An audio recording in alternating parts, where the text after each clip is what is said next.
then we're taking a very high risk. And when we look at the fact that most of the people killed are women and children, 2/3 Well, at this point. well, I don't, no, those numbers, well, children is a misnomer because it depends on what we mean by children. Are we talking about Under 17? 18. Yeah, I don't think that's a valid use of the word children for this particular region.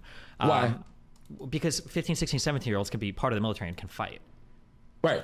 Which becomes. And when we say children, we're invoking the idea of like 4, 5, and 6-year-olds being killed. I think these are very different things. I'm evoking the idea of people who are not legal adults. You know, if there were a high school shooting here in the United States, we would certainly say that children were killed. We say, well, you can be you're of enemy combatant age at say 14. And so, yeah, hold on. Wait, no. Okay. When we say children, the reason why we use the word children is because we're evoking a few concepts. We're invoking usually somebody who doesn't have physically the means to fight, and we're usually invoking somebody that isn't participating in any reasonable capacity to fight. That usually when we say children, those are the two things that we mean. When you're talking about a 15, 16, 17-year-old that spent sometimes years training with weapons and is partaking in active military conflict and then gets killed in said conflict, to say that like, wow, they killed a child, that's really not fair. That's a really... So when a 15-year-old Palestinian is killed, you're saying that's just an adult killed? I didn't say that that's just an adult killed. I'm just saying just because they're 15 doesn't mean they were a child. Okay. I'm saying... We can stipulate the new definitions of childhood, but I'm saying we don't have no. It's not about stipulating new definitions. I'm just saying that child cosigns a lot of stuff. There's a lot of associated stuff. Generally, again, it's somebody that's usually helpless. It's somebody that's not taking part in active military conflict. Usually, somebody who's there's like an assumption of innocence there. But when you've got a 15, 16, 17-year-old child soldier that's been fighting for years, what percentage of guys and children under 18 are participating in military conflict? I don't know the exact number of that. I mean, do you have a rough estimate, or we just get? What I'm saying is, it sounds like we're just assuming that because I know that we've seen literal videos of children. I know there was the one video that we literally saw of a child standing on top of a truck with a sling, slinging a rock at an Israeli soldier, then gets shot, and there's immediately a camera crew and a medical personnel standing right behind them. By the way, that would be a war crime. In order to basically cure him immediately while getting all of it on footage to show that children are being attacked by the IDF, which is like the propaganda lines that are... in the exact example you're giving, you're saying that wouldn't be...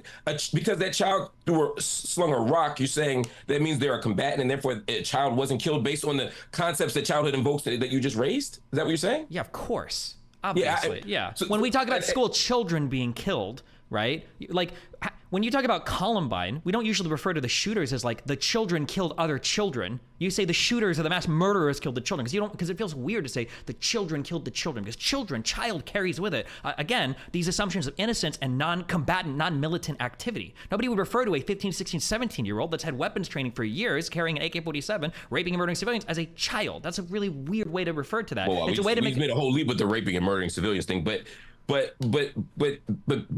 the point of saying childhood, my issue with that. If just right now, if we put our hands up, if we were to Google like women and children, you're not going to see a bunch of 17-year-old boys carrying M4s or AK-47s. You're going to see like little boys and their moms, or little boys and girls and their moms. You're saying by virtue even of them getting training, I'm saying if they're participating in active military. Like, for instance, I just pointed out that one child on the, 15, 16, 17, he was a teenager, on the ambulance with the sling and the rock. You were saying that you would refer to that as a child. That's a soldier. That's a militant. Right. And I'm disagreeing with that, right? But I'm also saying, I'm disagreeing with a few things. One, I'm saying, let's look, I need evidence to prove that point. I can't just say, well, that's true because it sounds like it could be true.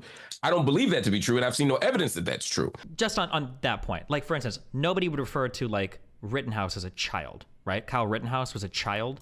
Sure, I would. Okay. I feel like we have a different understanding of that, but okay.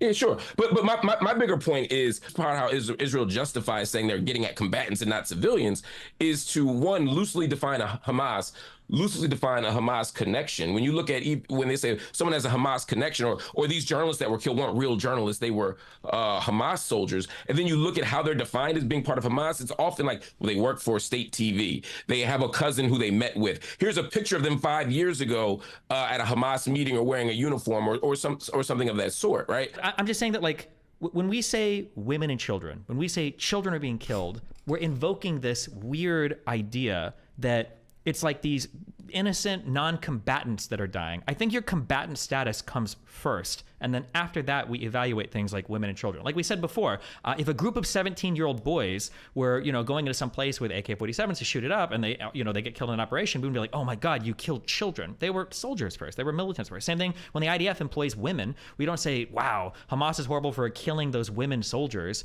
Now if it's civilians, it's another thing. But I think your militant status, your military status, your combat status comes first in these evaluations, unless we're like an exceptional territory. We're talking about like 6 or 7 or 8-year-olds or something like that. But once If an 8-year-old were walking down the street with an AK-47 in any country in the world, if a what? I would have. If an 8-year-old or a 10-year-old walking down the street with an AK-47, if a 4-year-old walking down the street with an AK-47, and somehow had the physical capacity to wipe out a room, I would expect people to defend themselves as reasonable. I expect them to go use all reasonable precautions to prevent it. But if not, they'd have to defend themselves. I ain't got no problem with that. My issue is not that. My issue is that the framing of combatant status and the framing of eligibility for that category is very loose and broad when we talk about people, particularly often in the Middle East. Sure. I agree. If a group of 17-year-olds got AK-47s, I'm not saying check their ID first. Sure. Yeah. Okay. Yeah. All right. I think we largely agree that.